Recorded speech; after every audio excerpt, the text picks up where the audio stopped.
Hello everyone, my name is El Parnaso and I just won Nationals in a Blazing Dominion format without any Blazing Dominion card. So let's talk about it. The first thought that you're going to have is these two relevant cards for Jamie Fiensmith, right? The Solemn Accusation and the Dominus Spark. Especially because in this game is very common the new toy syndrome. So I just wanted to discuss why these two cards are not in my deck list and why I think my deck is better without them for the tournament that I was playing. So if you enjoy this kind of content, leave a like, subscribe to the channel, and share it with your people so the channel can keep growing. So now the first one that I wanted to talk about is Solemn Accusation.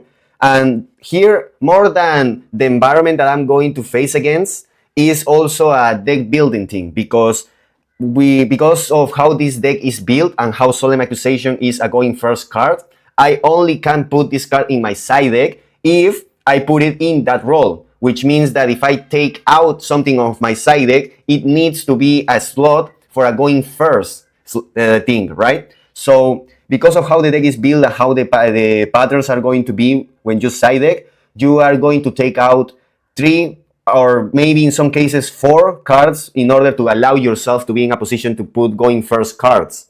And because of that, if you only have 3 spaces that you can dedicate yourself to be only going first cards, the Solemn Accusation needs to be better than all the 3 cards that you were thinking to play in those only 3 slots. Because again, you need to consider that context. You only have 3 slots in your side deck for a going first thing, because the other 12 needs to be cards for going second against the decks that you are expecting with, right? In order to actually have consistency through your rounds, especially in a bigger tournament like Nationals. So let's compare it. First, obviously, you are not going to put Solemn Accusation above the Assist Jammy, just for the fact that Assist Jammy is a disruption that can be recyclable with the deck, that helps you get names from the deck, and is searchable in the development of your combo. So if you are allowed to play, this going first card will be live because you are going to get to that card eventually, just by the development of your combo during your opponent's turn. Something that you can guarantee with Solemn Accusation nor any Solemn or Forbidden Crown, blah, blah. Because you can search those cards, you can guarantee them. So obviously the Solemn Accusation wasn't going to take the Assist Jammy spot. Let's go now with the Piri Race map. Piri Race map fulfills the function between these 3 going first cards to be an extra starter, because now that you know you're going first, you're trying to maximize the value of playing the game. And Piri Race map means you play the game because it can search Capsiyami. If you go first and you draw the Solemn Accusation, this card won't allow you to be a new starter to play the game. Therefore, Solemn Accusation will never be able to fulfill the role of the Piri Race map or whatever starter you're deciding to put here.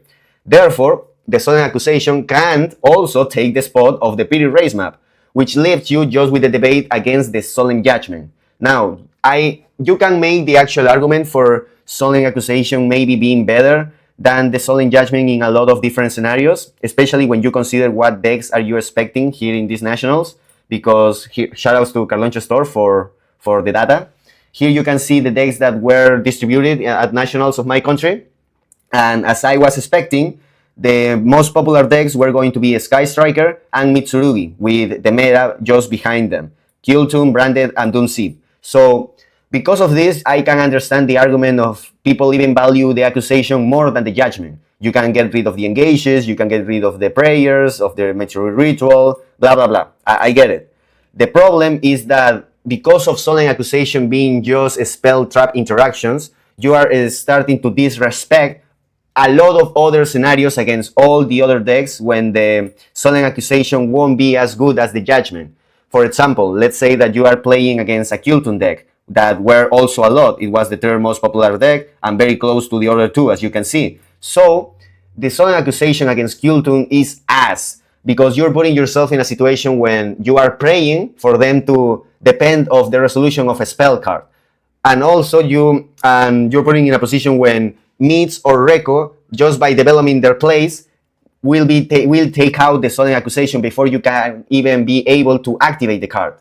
Something that don't happen when you play in Solemn Judgment, because you can just negate the synchro and you are taking 10,000 pluses from your opponent, right? So this is a big argument for me for Solemn Judgment to be better than Solemn Accusation in this third slot, because at the end of the day, Solemn Judgment can still negate also spell traps. And I know that you can say, oh, against Engage is better because you banish all the names, blah, blah, blah. Yes, I get it. But realistically, especially in a format that a lot of people, if not everyone, are playing Duster and Lightning Storm, most likely this Solemn Accusation will just exchange themselves with those cards, because again, you also need to respect what your opponent is going to side deck against you, and this is most likely going to be side deck against you. So in a lot of different scenarios, the role of the Accusation will be taking out these ones, which the Solemn Judgment can also do, except that Solemn Judgment will serve you a lot more against decks like Kultun, Doomsea, and blah blah blah.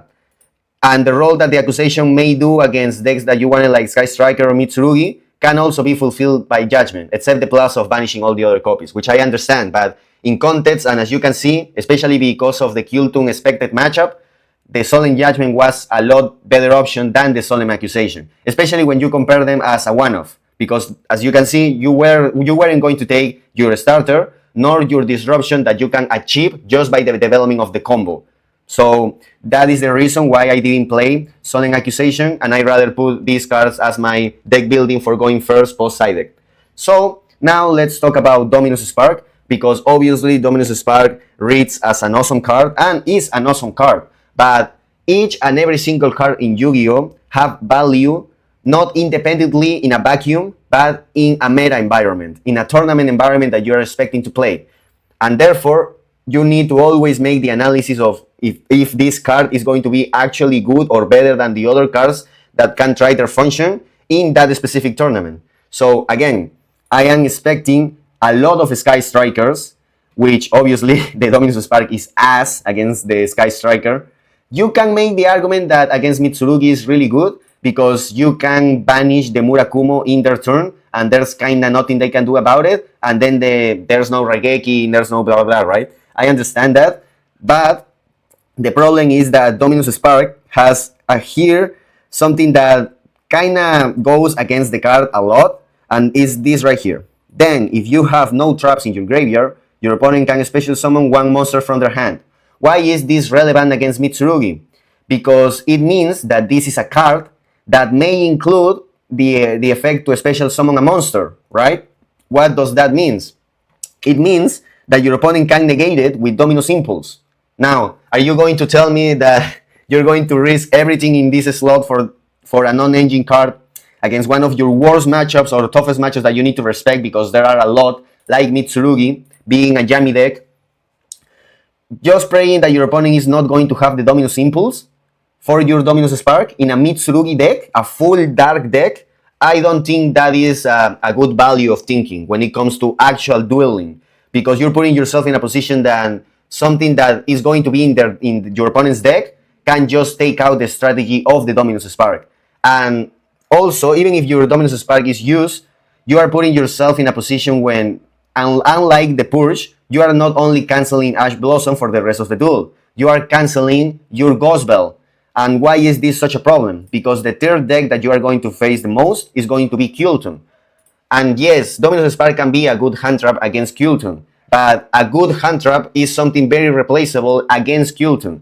Even with cards that can be more good than the Dominus Spark against Kultun, because Dominus Spark most of the time, if you draw it as a 6th card, is not going to be as good, or maybe never is going to be as good as drawing a Ghost Bell, or even drawing the Ghost Ogre, or the Ash, or even the Dominus Purge. So when you have all of this in consideration, they are, even though the Dominus Spark can be a good hand trap against Kultun, is not good enough to justify the fact that maybe they have another name in their hand and they can just keep playing with that name because, okay, you banish my RS, now I'm going to special summon the Kultun Rico that I had in my hand, I'm going to add something, and I'm going to make eventually B2B, and I'm going to get back my RS, and my B2B is going to beat you anyway by itself. So those kind of scenarios can happen, and even if they don't happen, if you use it just as a good hand trap, you are canceling yourself one of the best hand traps board breakers against the deck for the rest of the duel in turn 3, 4, blah blah blah, in the form of Ash Blossom and Ghost Bell, which I understand is something that you are locking with the Purge too, but you are blocking yourself with the push only for Ash Blossom. The fact that this card is also neglecting the Ghost Bell is something that you really need to consider in the Kilton matchup. And at the end of the day, your Seeds card, you would rather have your Seeds card as a Forbidden Droplet, as a Talents, or even the Call by the Grave against Kilton than this. Even you would rather have this at the beginning of the duel than having the Dominus Spark. So when you have in consideration that this is just a good hand trap against Kilton, that the other hand traps are better, and that the board breakers that you would like to play are also better than having the Dominus Spark against Kilton, you can see how the argument is unsustainable against Kilton too. So now we have that the three most expected decks that you are waiting for this tournament are making the Dominus Spark, if not useless, mid, or just good, which is not enough in any of those scenarios, right? Now, if you go even further with Branded and Doom C, Dominus Spark is still kinda mid.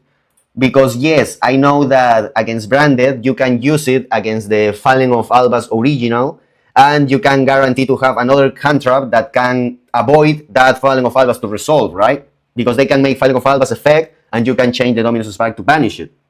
The problem with that is that you are putting yourself in a position when you need to make sure that this synchro is not going to be the one that is going to summon eventually the Falling of Alba's White that will get you the Cartouche, the Ecclesia, that will special summon the Falling of Alba's OG, because if they do that, they have only activated monsters' effects on the field.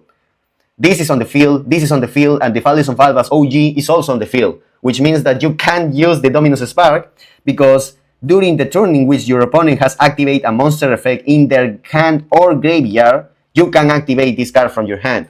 So you are assuming that you're going to get rid of the Ecclesia that they almost always they're going to have, and after that you are going to have live the Dominus Spark to play against that Falling of Albas, because all the other ways to make the Falling of Albas implies a monster effect from the graveyard. I understand that. So because of this understanding, the Dominus Spark against Branded is also kind of wishful thinking at the end of the day. Yes, you can banish the Ecclesia in their turn because most likely they use an effect from the hand, but if you are doing that, they are going to have all the other ways still to make Falling of Alba's OG in your turn, and you don't have the Dominus Spark anymore, right? So you can see how there are problems of consistency of the actual utility of Dominus Spark in what you actually care about against the Branded matchup, which is the Falling of Alba's OG resolving. At that point, I would rather have a Ghost Ogre that will always just deal with the Falling of Albas, or even the droplets that can also deal with that Falling of Albas without having to make all this wishful thinking. So you can see how even against Branded is not that good when you compare it with all the other cards that you could play. Always remember that systematic approach. Yes, a card can be good, but if other card is better, why would you play the card that is not that good in this systematic perspective, right? So against Doom C is also kind of ass, because at the end of the day, what you care about the most in the Doom C matchup is two cards, the Dastria and the Drastrius. You need at all costs to avoid this Dastria to hit the field, because even if they do, and you're trying to make the Dominus Spark against them, it's just as easy as them summoning the Drastria with the quick spell that avoid targeting effects, because Dominus Spark targets one monster your opponent controls. Because it targets, you can target the Drastria as long as they have a quick spell, which almost all the time they're going to have. And after they make the Drastrius, you can't make the Dominus Spark neither, because the quick spell will keep this monster untargetable. So the interruptions that you care the most against Doom C are unavailable to be avoided with Dominus Spark. So you can see how the top 5 decks that I was expecting for these nationals, that ended up being actually the top 5, the more representative decks, make this card kinda mid, useless, only good, and in other scenarios just wishful thinking. So with all that in mind, the Dominus Spark wasn't good enough to justify its space above the hand traps or the board breakers that I wanted to play. And even in side deck, because post side deck you already know what your opponent is playing, there are other cards that you would rather have that will fulfill their function even better than the Dominus Spark in those specific matchups that you are playing against. Obviously, you'd rather have Dark Ruler against Doom C than Dominus Spark. You would rather have Droll against Pure Sky Striker than Dominus Spark. Diddy Crow against Mitsurugi than Dominus Spark, Gospel or Ogre against Kultun than Dominus Spark, and you can afford to take these cards because these cards are obviously a lot better against Branded than Dominus Spark too. So you can see how in this systematic perspective and how I try to approach this tournament and what I was expecting, literally any card from Blazing Dominion was useful for me and my purpose to win the tournament. So again, I understand that these cards are really good and I understand that they are new. So kind of the new toy syndrome always tells you to try to play it, right? But if you sit down and make the train tough, that like I'm trying to show you in this video, I can see how the conclusion is to try to play any of these cards, because I don't see how any of these cards in any amount of copies will be better than any of the all other cards that I am playing when it comes to the specific purpose that these cards needs to achieve. So this is why I just went to Nationals in a Blazing Dominion format without any Blazing Dominion cards, and I won regardless. So if you enjoyed the video, again, leave a like, share it with your people, subscribe so the channel can keep growing, and I'll see you tomorrow. Bye bye.